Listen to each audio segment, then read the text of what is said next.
Did you know this game actually has a final boss? Today, we're looking at a 3D flight shooter from our childhood, Sky Destroyer. Released by Taito back in 1985, I bet this one left a pretty deep impression on most of you. The footage for today's video comes from a player named who is the same age as me. Now, this game is actually quite tough.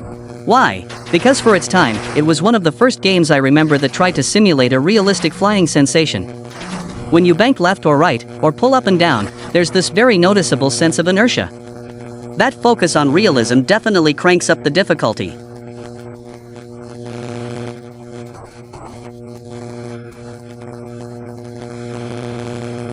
The game is divided into 4 stages: day, twilight, night, and then back to day. The difficulty ramps up as you go. Besides the fighter jets in the sky, there are battleships on the ocean that you have to sink with torpedoes. The gameplay itself is pretty simple. I mean, it's a 1985 classic, so there's not a ton to dissect there, but the background of this game is actually worth talking about.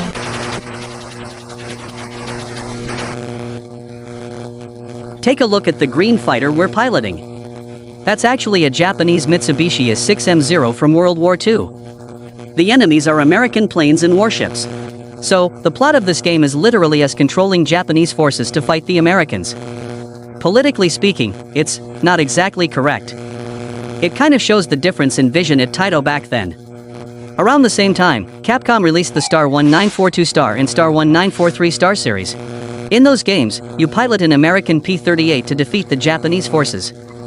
In Star 1943 Star, the final boss is even the battleship Yamato. Anyone familiar with that series knows what I'm talking about. The English name of this game is Sky Destroyer, but why did bootleggers in China translate it as Red Army Commando? Well, during the war, those pilots would wear headbands. I guess the translators thought Red Army Commando sounded right because of the bonsai charges and the whole fanatical vibe.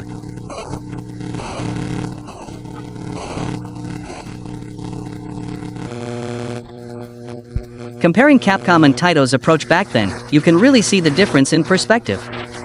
Fast forward to 2023, and look where they are now. Taito was acquired, while Capcom is at the top of its game. You have to wonder if that's a bit of karma.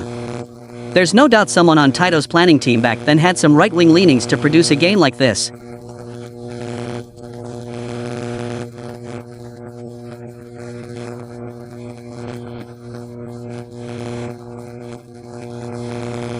Anyway, back to the game. We're in stage 3 now, the night stage. When a battleship shows up, you want to take it out immediately. The difficulty is peaking here, and the enemy fire is getting intense. There are 2 types of bullets, straight machine gun fire and burst shells that create a lingering explosion in the middle of the screen. Look at that, the fire is getting crazy.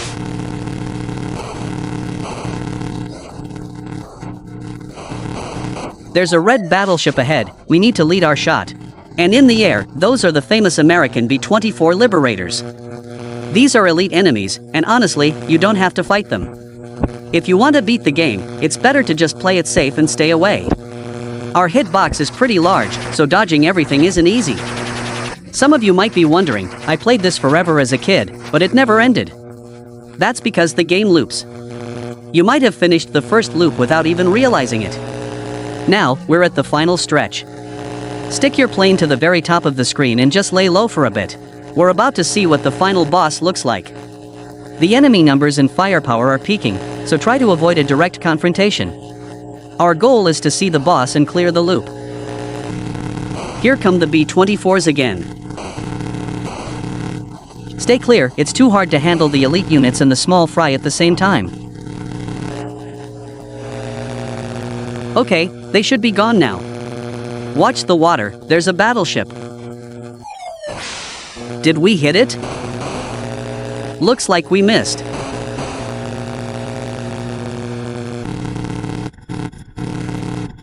The background is looping. Wait, that elite plane is still there. Look! There it is! That green island ahead, that's the final boss. Just one torpedo and the boss is down. That's it, you've officially cleared the first loop of the game. So, did any of you actually manage to do this back in the day? Alright, that's it for this video.